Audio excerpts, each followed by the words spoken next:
Assalamualaikum warahmatullahi wabarakatuh. Banyak sekali pertanyaan jamaah, Ustadz kasih kami channel untuk kajian anak-anak muda. Di antara anak muda berasal dari Aceh, luar biasa. Channelnya Maulizul Akbar Nak.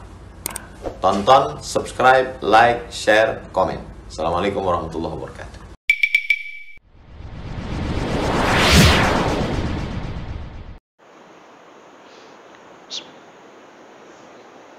Assalamualaikum warahmatullahi wabarakatuh.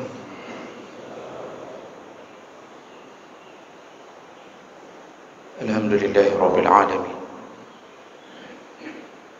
Wa bi ni'matihi tatimmu as-salihat. Asyhadu an la ilaha illallah wahdahu la syarika lah. Wa asyhadu anna Muhammadan 'abduhu wa rasuluhul karim. اللهم صل وسلم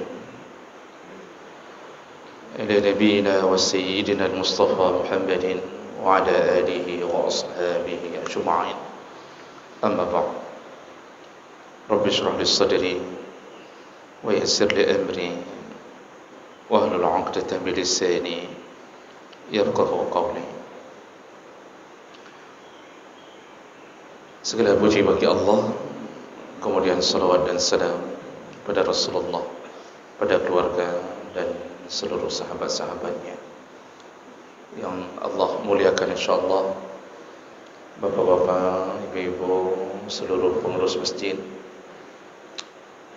yang telah berhadir hanya karena Allah, maka semoga Allah mencatat, membalas dengan pahala yang berlimpah insyaAllah.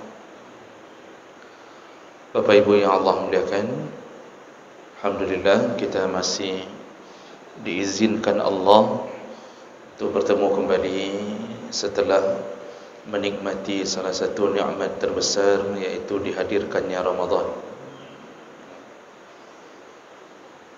Kita akan sambung kembali pelajaran kita.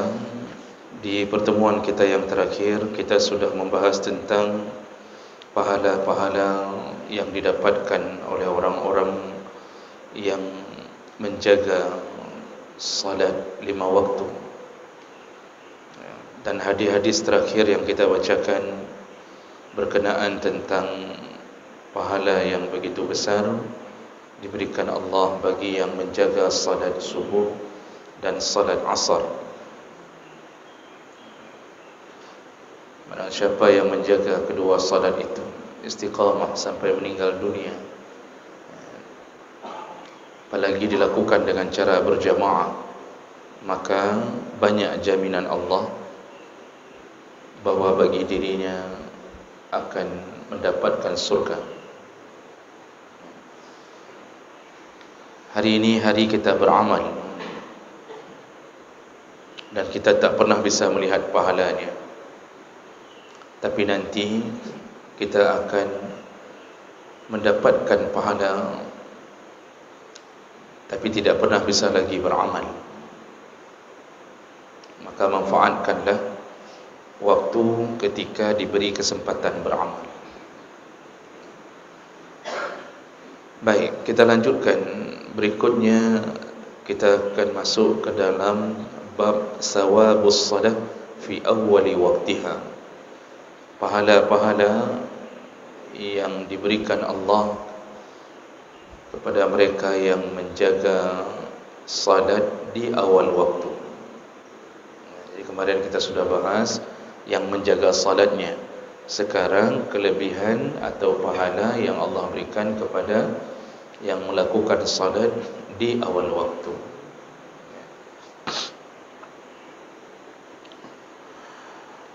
Bapak ibu yang Allah muliakan, ada beberapa hadis jaminan Nabi tentang penghargaan Allah kepada yang salat di awal waktu. Di antaranya hadis pertama riwayat Bukhari Muslim an Ibni Mas'ud radhiyallahu anhu qala sa'altu Rasulullah sallallahu alaihi wasallam, aku bertanya kepada Rasulullah sallallahu alaihi wasallam, ayyul amal ahabbu ila Allah ta'ala, amalan apa yang paling dicintai Allah.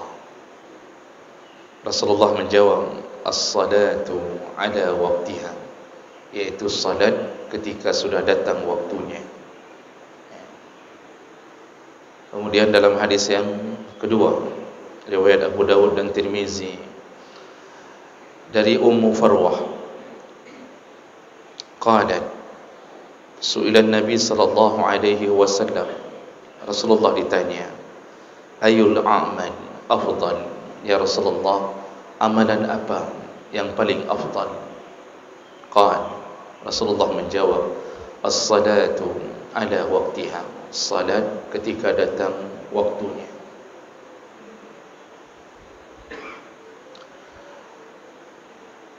Dan kemudian dalam hadis riwayat Tabrani dari Abdullah bin Qais, yuqalu lahu Iyad, dia kadang-kadang dipanggil dengan Iyad, annahu sami'a Rasulullah sallallahu alaihi wasallam yaqul,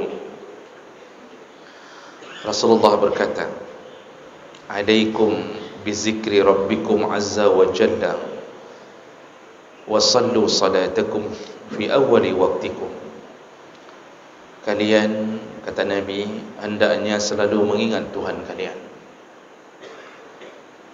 Wa sallu salatakum, dan lakukanlah salat fi awwali waqtikum, di awal waktu. Fa inna Allaha yudha'afu lakum, kalau kalian melakukannya di awal waktu, maka Allah melipat gandakan pahala kalian. Dalam hadis yang lain dari Dailami, riwayat Dailami, dari Ibnu Umar radhiyallahu anhu, ani Nabi sallallahu alaihi wasallam qala, Rasulullah berkata, fadlu awwalil waqti ala akhirih ka fadlil akhirah ala dunya. Perbandingan orang yang salat di awal waktu dengan di akhir waktu sama seperti perbandingan akhirat dengan dunia.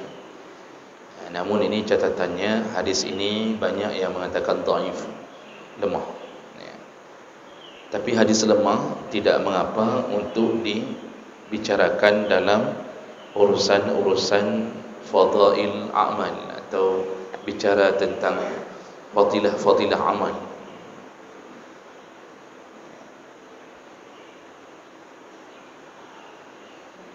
Lalu kemudian dalam hadis berikutnya, hadis riwayat Tirmizi, dari Ibnu Umar radhiyallahu anhu, anna Rasulullah sallallahu alaihi wasallam qala, al-waqtul awwal min as-salah ridwanullah.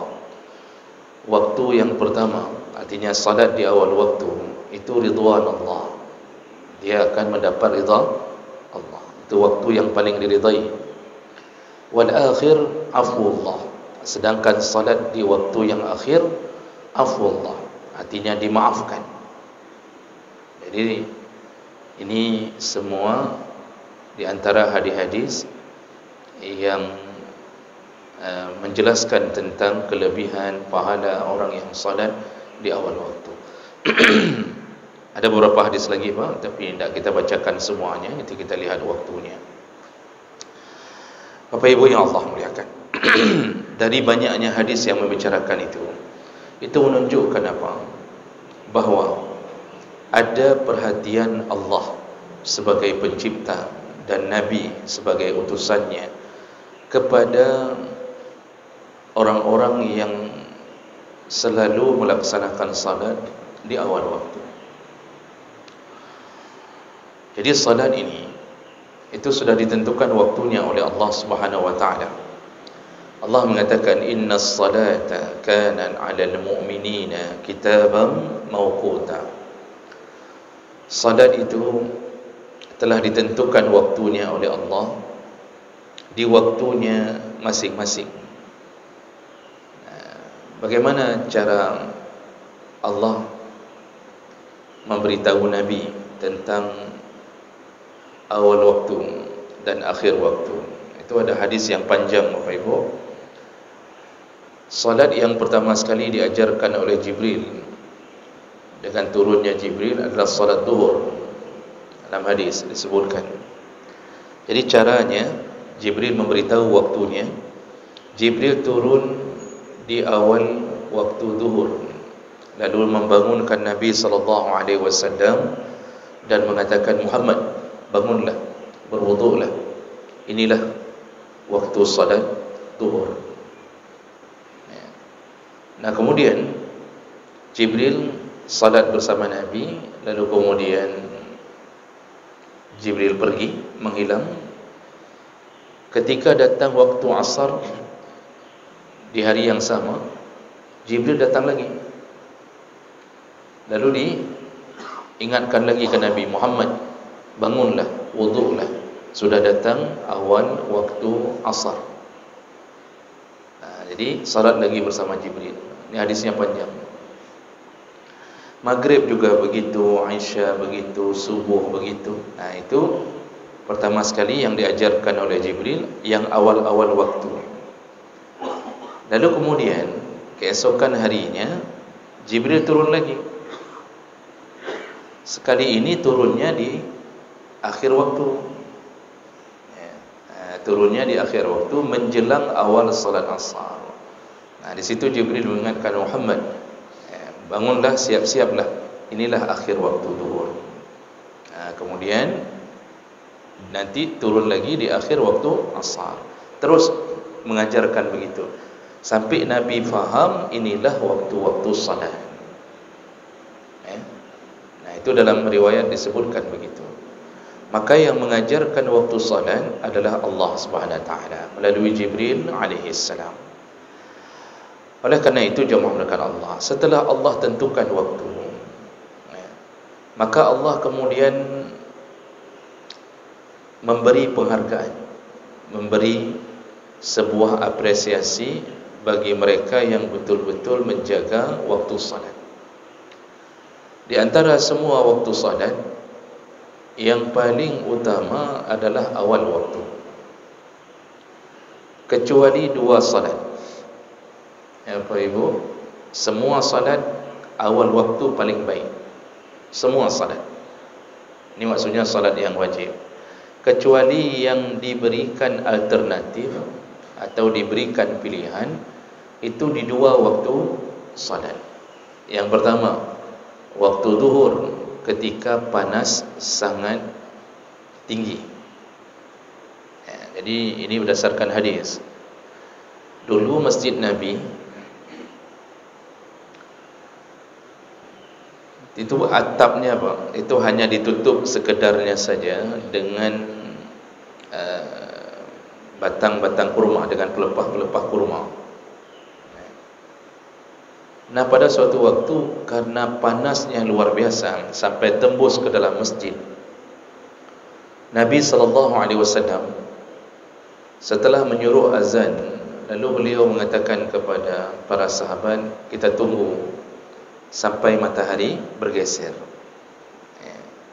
Jadi maksud bergeser, jangan lagi langsung tepat ke dalam masjid. Jadi ditunggu geser, jadi mataharinya sudah tidak lagi menunjuk ke dalam masjid. Nah, ditunda oleh Nabi SAW. Ya, mungkin kalau dihitung sekarang hampir 1 jam untuk menunda matahari bergeser agar tidak masuk dalam masjid. Ini karena terlalu terik, panas sekali. Nah, sehingga para ulama mengatakan bahawa ini menunjukkan keadaan bisa menyebabkan kita menunda boleh. Kenapa Nabi menyuruh tunda? Kenapa tidak salat saja di bawah terik matahari? Masalahnya akan membuat terganggunya kekhusyuan. Karena inti daripada salat adalah khusyuk. Salat sah tak khusyuk, itu nanti tidak dianggap sebagai salat yang makbul. Salatnya sah, maksud sah, kada sembahyang, kada. Nah, sah, nak diterima. Apakah diterima salatnya, itu berhubungan dengan khusyuk. Sekarang masalahnya kerja sudah, tapi nak diterima tu. Ya, udah kerja, udah. Ternyata hasil kerjanya tidak diterima. Apa manfaatnya? Kan Allah menyebutkan qad aflahal mu'minun alladzina hum fi salatihim khashi'un. Yang beruntung itu yang khusyuk saja. Yang beruntung di akhirat hanya yang khusyuk. Ini kita semua salat, Pak. Tapi yang beruntung hanya yang khusyuk. Makanya penting sekali menjaga khusyuk. Oleh kerana itu, Nabi bahkan menggeser waktu salat demi menjaga khusyuk. Karena kalau salat langsung di bawah terik matahari dengan badan yang terbakar, maka kita menyebabkan tidak bisa khusyuk. Dan ini bukan hanya pada waktu matahari terik, Pak. Ada hadis lain, Nabi mengatakan begini: la salata bihadratit ta'am. Tidak ada salat kalau makanan sudah terhidang. Tidak ada salat kalau makanan sudah terhidang. Apa maksudnya? Bagi mereka yang lapar sekali, baru pulang kerja di waktu siang, lalu diterpa rasa lapar luar biasa, dan makanan sudah ada, azan berbunyi, bahkan sudah bunyi iqamah. Kata Nabi, kalau sudah lapar, makanan pun sudah ada, maka dahulukan untuk makan. Untuk apa? Agar salatnya khusyuk. Jangan salat sambil memikirkan makanan. Begitu pentingnya salat khusyuk, sampai tak apa-apa ditunda, yang penting khusyuk. Hana pepu masbuk gara-gara pajuh makanan karena kada tahan. Hana pepu, kata Nabi, yang penting semayang khusyuk. Tapi ini berlaku bagi orang lapar, Pak. Kalau tidak lapar, tak berlaku. Katanya lapar tak lapar, makan dulu. Itu tak begitu. Ini bagi yang takut terganggu kekhusyuannya. Sampai segitu Nabi membolehkannya. Makanya kan Ibnu Abbas itu pernah kejadian begitu, lapar sekali, qamat sudah berbunyi, lalu dia terus makan, dan dia masbuk. Dan dia kemudian mengatakan, aku teringat Nabi mengatakan begini dan begini. Jadi khusyuk itu nomor satu. Lalu sambungan hadis itu, la salata bihadratit ta'am wa la yudafi'uhu al-akhbasan. Juga tidak ada salat kalau dia sedang menahan dua akhbas, iaitu buang air besar dan buang air kecil. Apa maksudnya? Jangan sampai gara-gara sakit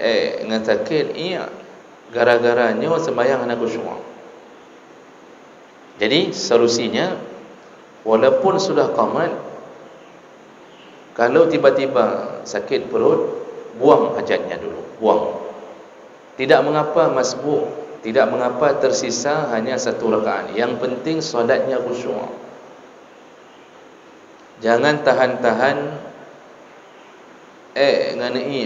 jangan tahan-tahan BAB dan BAK sampai dibawa ke dalam solat.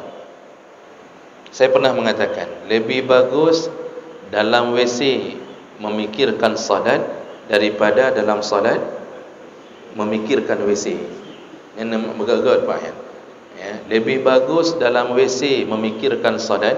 Ini dalam WC dengan datuk nyokiban nyoka. Ini kayaknya imam dah rakaat ketiga ni kapalo ni. Itu lebih baik daripada dalam solat memikirkan WC.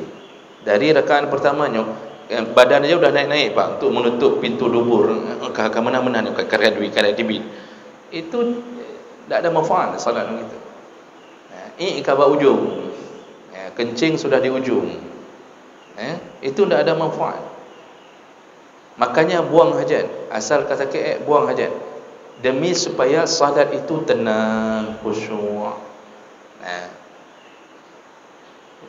Cuma ada juga orang asal sudah azan sudah sakit, asal sudah qamat kata tadi dia santai-santai saja, Ini obatnya apa? Diru'yah, Pak. Kalau model begini, itu obatnya diru'yah. Kenapa kok bisa tadi aman, pas azan takik, pas qamat takik? Pokoknya terus, itu tak ada lain, itu perlu ru'yah.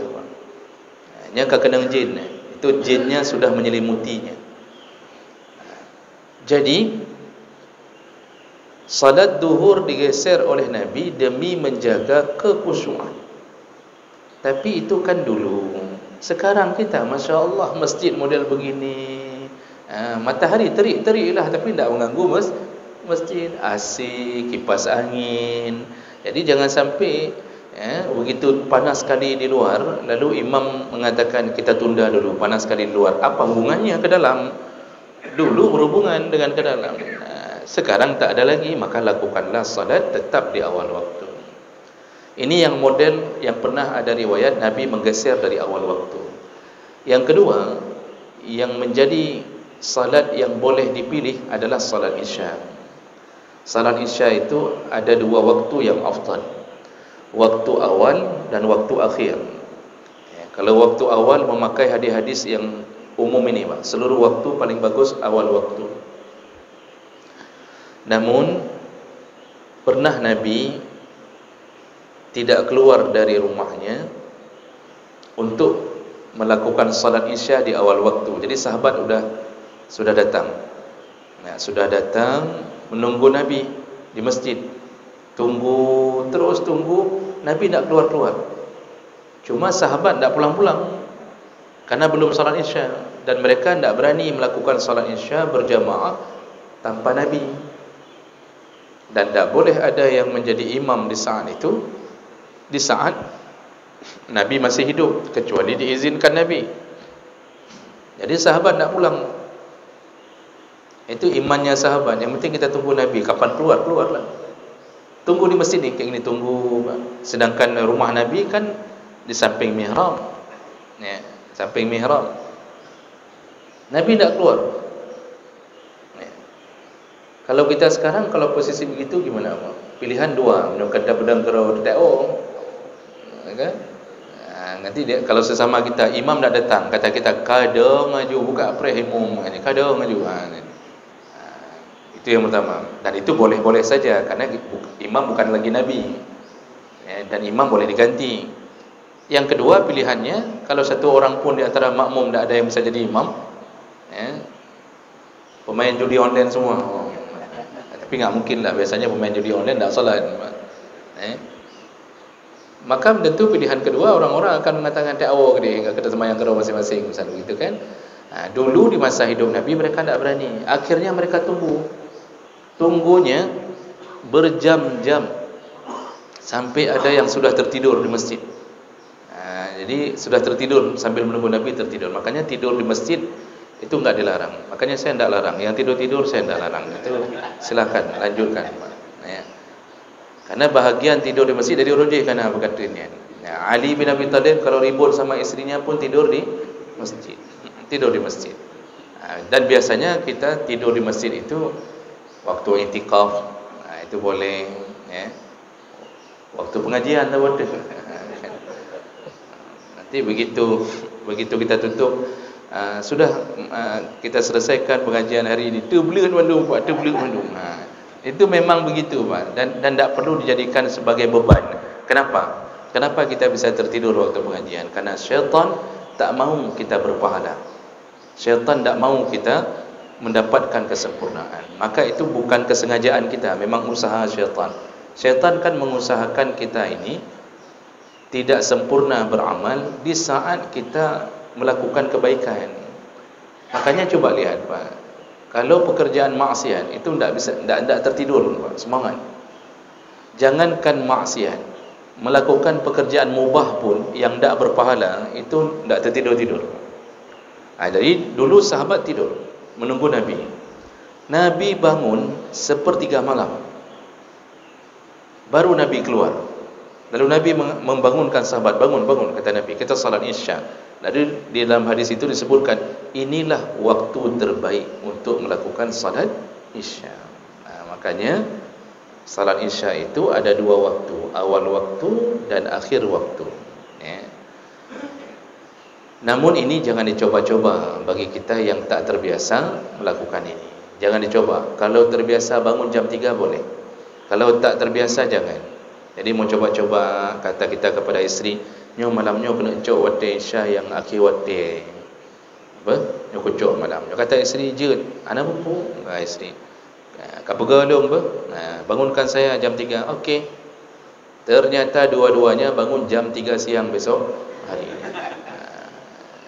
Begitu kalau sudah menikah, jin laki-laki dengan jin perempuan, begitu akibatnya. Maka jangan dicoba-coba kalau tak biasa. Kalau biasa tiap-tiap malam terbangun jam 3 boleh. Boleh. Ini khawatir kita terlewat. Jadi Bapak Ibu yang Allah muliakan, itu dua waktu yang ada alternatifnya. Yang lain paling bagus di awal waktu. Makanya ketika kita baca tafsir surat Al-Ma'un, ketika Allah menyebutkan fawailul lil musallin alladzina hum an salatihim sahun, nerakalah atau celakalah bagi mereka yang salat. Yang salat pun masih celaka. Siapa mereka yang salatnya sahun? Di antara tafsirnya ya, sahun itu mereka yang sering melalaikan waktu salat. Tunda. Itu termasuk makna sahun. Kemudian orang yang sering menunda-nunda waktu salat. Jadi alas ada, entar lagilah. Waktu sudah datang, entar lagilah. Ini salah satu sifat munafik. Salah satu sifatnya munafik, berarti kita masih ada sifat nifaq pada diri kita. Berdasarkan hadis Nabi sallallahu alaihi wasallam, Rasulullah mengatakan salah satu ciri munafik yaitu dia suka menunda waktu salat. Sehingga Nabi mengatakan orang munafik itu dia tidak salat, dia tunda kecuali ketika matahari sudah berada di antara dua tanduk syaitan. Ini Nabi kasih contoh dalam salat asar, karena yang paling sering ditunda asar. Kata Nabi, tahukah kalian munafik? Salah satu munafik, siapa mereka? Yaitu mereka yang menunda-nunda salat asar. Sampai kapan ditunda? Sampai matahari berada di antara dua tanduk syaitan. Jadi baina qarnai syaitan. Kapan maksudnya matahari berada di antara dua tanduk syaitan? Ketika menjelang maghrib, karab hampir terbenam. Kenapa dipakai kalimat dua tanduk syaitan? Karena syaitan mempermainkan orang ketika berada di waktu terbenam. Itu banyak yang menyembah matahari. Itu orang-orang penyembah matahari. Itu menyembahnya kapan? Di waktu terbit dan di waktu terbenam. Itu penyembah matahari, itu kerjanya.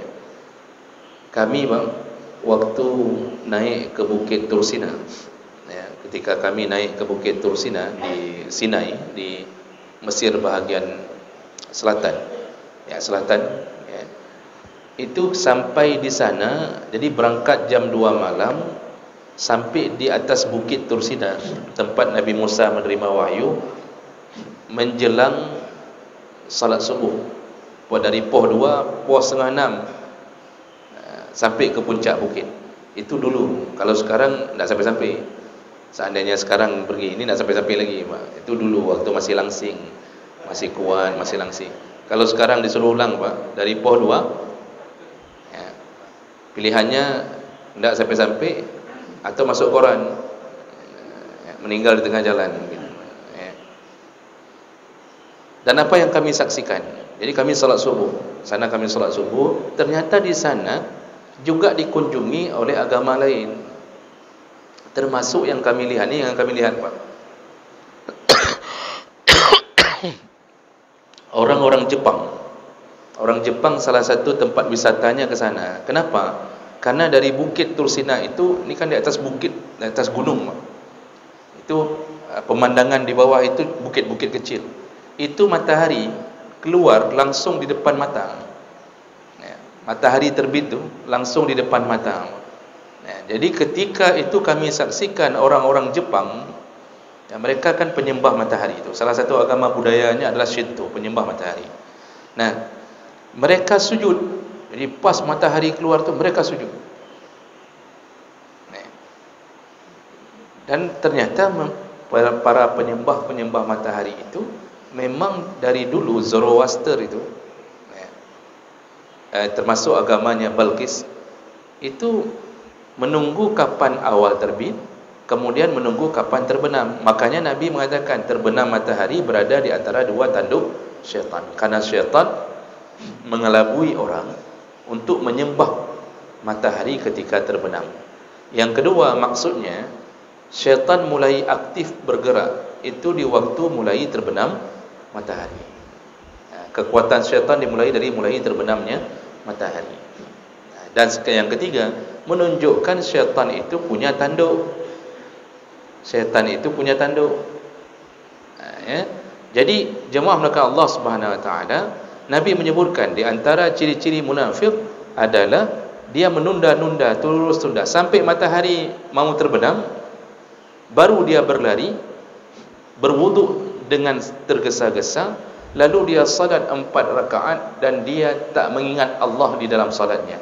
Jadi kerana takut terbenam, jadi sudah salat terus, penting sembahyang.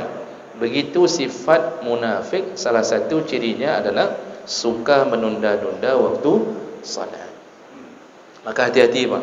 Kita nak sembahyang, tak yang lego, nak sembahyang, ada salat, ada.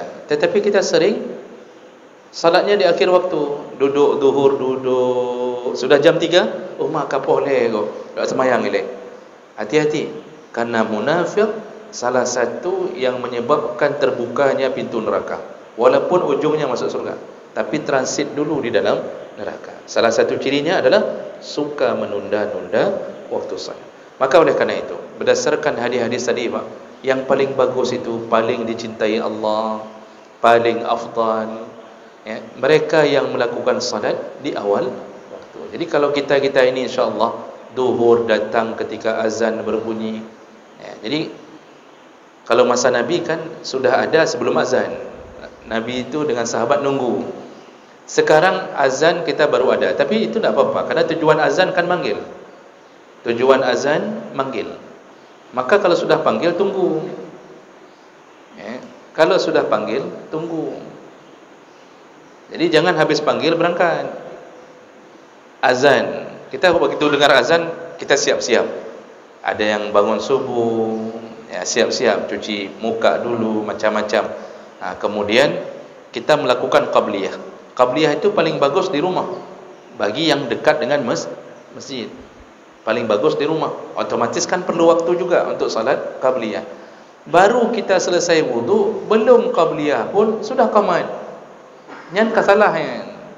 Karena tujuan azan manggil, habis panggil tunggu. Jadi jangan seperti penjual soya nyan Pak. Kacang kedelai, kacang kedelai apa ya? Kacang kedelai. Katanya udah buka pintu je kan nama oi. Suara cuma tinggal di belakang. Jangan seperti begitu. Azan. Preh 5 menit.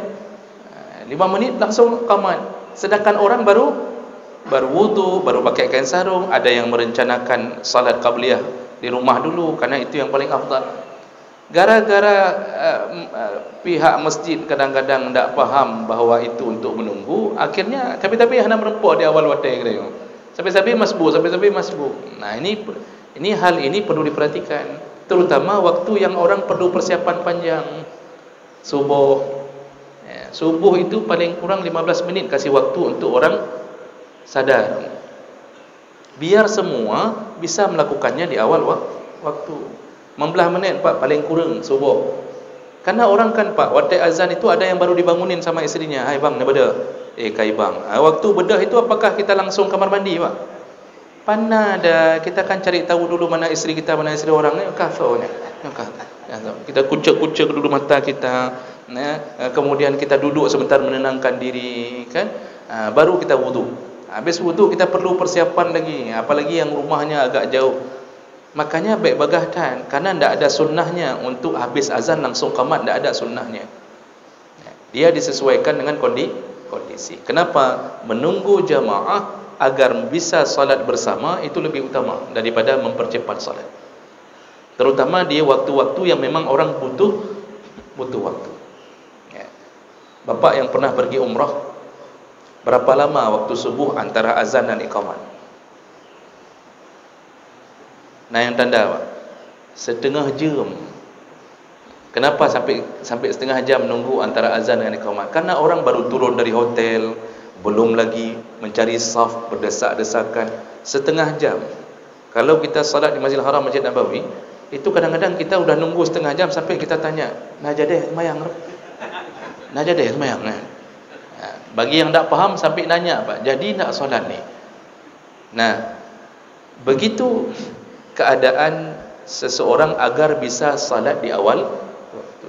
Jadi perlu menjaga waktu itu. Jadi kalau maghrib agak lumayan aman, karena pertama maghrib waktunya singkat, maka maghrib dipercepat, tak apa-apa. Tapi kalau waktu lain yang perlu, Pak, itu tunda saja. Jadi jangan berpatokan pada mesin tek-tek. Jangan berpatokan pada mesin tek-teknya. Kenapa? Mesin tek-tek yang buat kita.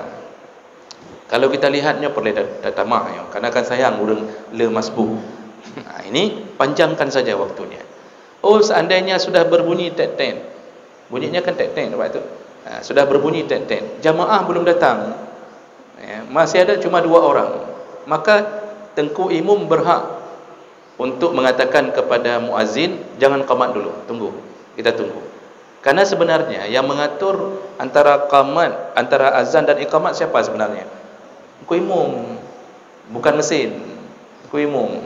Kalau Tengku Imam melihat belum datang waktu qamat, sudah penuh orang, sudah ramai dah, Tengku Imam juga berhak qamat.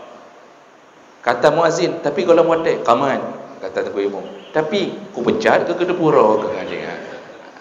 Jadi itu hak Tengku Imam, Pak. Jadi itu agar kita dapat salat bersama di awal waktu. Tak mengapa untuk menunda antara azan dan iqamah. Begitu. Ya, kemudian terakhir ada kalimat tadi, Pak, terakhir ni di antara hadis yang kita bacakan, kata Allah apa? Kata Nabi apa? Yang salat di awal waktu ridwanullah. Awal waktu itu ridha Allah. Maksudnya siapa yang salat di awal waktu, maka dia telah mendapatkan ridha Allah. Sedangkan kita masuk surga dengan ridha. Wal akhir afwullah. Dan yang salat di akhir waktu, Allah tidak bilang lagi ridha, Nabi tidak bilang lagi ridha, tapi afwullah, ya dimaafkan. Jadi kayak kita mengatakan bahawa kakak tak pemaafaju gimana bagaimana, tapi sudah tidak ridha lagi. Sudah tidak ridha lagi. Makanya jangan mengira yang salat di akhir waktu tidak sah, tetap sah, tetapi lebih utama untuk melakukannya di awal waktu. Baik, inilah hadis-hadis yang menerangkan tentang keutamaan salat di awal waktu.